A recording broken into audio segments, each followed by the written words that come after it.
Yang pertama tadi udah offside karena dia ada pergerakan dari sini ya. Yang sentuh. Yang pertama tadi terlihat seperti offside sebelum ada pelanggaran. Tetapi justru harus kita perjuangkan. Perjuangan dalam arti ini merupakan kesempatan buat Indonesia. Dan tentu konteks ini kesempatan kita bagaimana menunjukkan kepada dunia pun kita adalah bangsa yang besar dan bersatu untuk bisa mensukseskan event yang sangat berharga ini. Kubu Indonesia lewat manajer Pak Endri Irawan sudah melayangkan surat protes begitu wasit membunyikan peluit panjang tanda pertandingan Indonesia dan Irak berakhir di Stadion Ahmed bin Ali, dan surat itu sudah langsung ditujukan ke match komisioner, dalam hal ini masih di bawah tentunya AFC ya, dan kita tidak tahu kelanjutannya bagaimana, tapi yang penting sudah melayangkan surat protes. Protes itu apa? Dengan kekecewaan di mana wasit tidak mengindahkan atau membatalkan gol kedua dari Irak yang diciptakan oleh Osama Rashid di penghujung babak pertama di masa injury time itu, dan tetap disahkan, dan ini yang membuat STY juga sangat kecewa.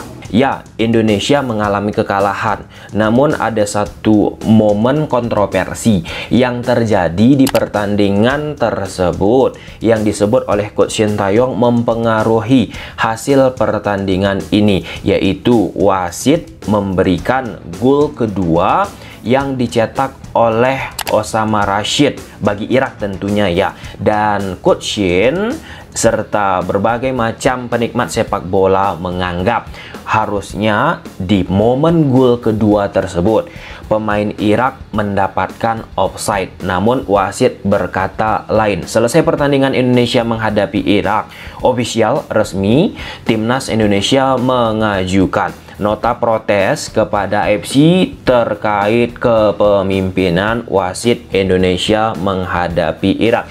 Sampai-sampai Coach Shin katakan kalau gol Irak tak disahkan, yang gol kedua teman-teman, kami mungkin bisa menang.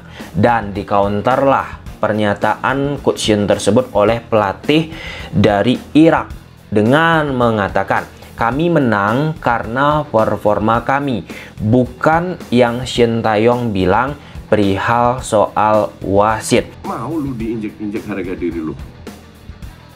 Mau lu dihina-hina sebelum satu bola ditendang?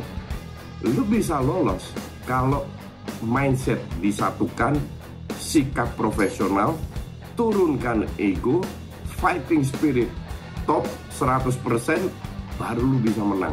Ikutin instruksi pelatih, baru lu bisa menang. Oke? Baru lu bisa menunjukkan, lu bisa membungkam para orang-orang di Indonesia yang membenci kalian, yang gak ngelihat kalian bakal bisa menang, bakal bisa lolos.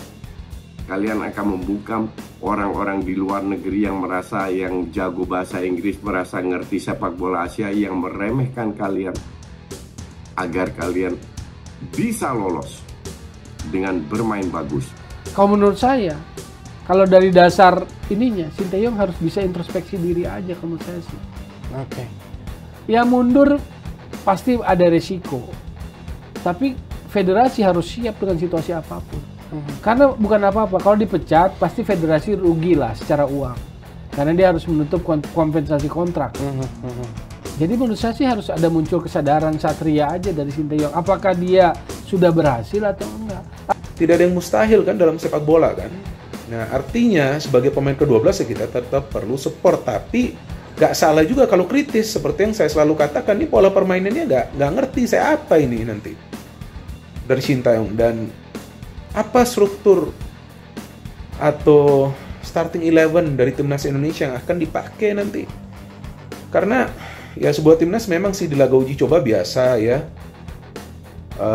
menurunkan pemain-pemain yang berbeda, melakukan banyak pergantian pemain, tapi strukturnya ini seperti apa starting 11 ini sampai sekarang nih saya sendiri nggak bisa prediksi gitu. Mungkin aja nanti berbeda. Seperti kalau nggak salah tuh non Irak di pertandingan kualifikasi Piala Dunia, jika saya tidak salah ya. Jika saya salah ya boleh dikoreksi. Kalau nggak salah siapa yang starter itu? Adam Ales.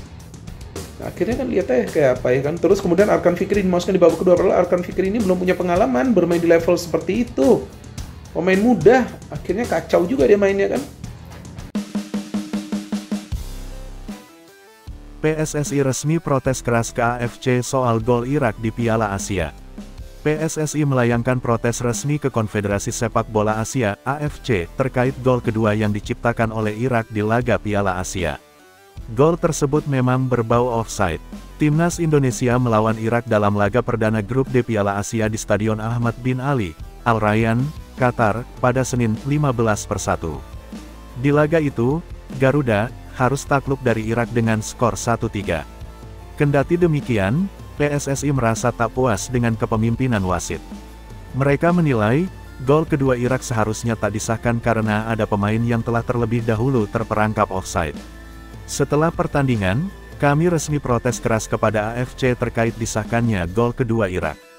Kami sudah resmi melayangkan form protes dan diserahkan langsung ke match komisioner seusai pertandingan, ujar manajer Timnas Indonesia, Henry Erawan, usai laga dalam keterangan resmi. Kami tahu protes ini tidak akan mengubah hasil pertandingan, tapi setidaknya untuk pertandingan-pertandingan selanjutnya perangkat pertandingan bisa lebih baik lagi dalam mengambil keputusan, lanjutnya. Kontroversi tercipta pada gol kedua Irak yang dibuat oleh Osama Rashid di menit ke-45+6. Jika dilihat dalam prosesnya, pemain Irak lainnya yakni Ali Khadim sudah berada dalam posisi offside. Saat umpan silang dilepaskan, pemain Irak lainnya yakni Osama Jabar coba menendang bola sebelum disundul Khadim. Bola lalu disundul Khadim tetapi bisa ditepis Hernando Ari. Nah, bola tersebut jatuh ke kaki bek Indonesia. Namun, sapuan para pemain tak apik membuat bola kembali didapatkan pemain Irak di dekat kotak penalti Indonesia. Kemudian, Irak bisa mengirim umpan lagi ke tengah dan akhirnya berujung gol yang dibuat oleh Rashid. Wasit mungkin menilai ada dua rangkaian serangan di sini. Pertama, wasit sudah memutuskan untuk play on karena pemain Indonesia berhasil menguasai bola, meski pemain Irak, yakni Khadim offside. Namun, sapuan dan build up yang dilakukan pemain Indonesia tidak sempurna. Jadilah serangan kedua kembali didapatkan Irak. Di sini, Irak bisa membuat gol dan menggugurkan offside yang pertama. Lagi pula, VAR cuma bisa membantu putuskan 4 hal, yakni gol, penalti, kartu merah, dan kesalahan dalam mengusir pemain. Nah, dalam hal ini saat pemain nomor 10 Irak, yang berada dalam posisi offside, sundulannya tak berbuah gol. Rangkaian serangan lalu berganti karena Indonesia bisa menguasai bola.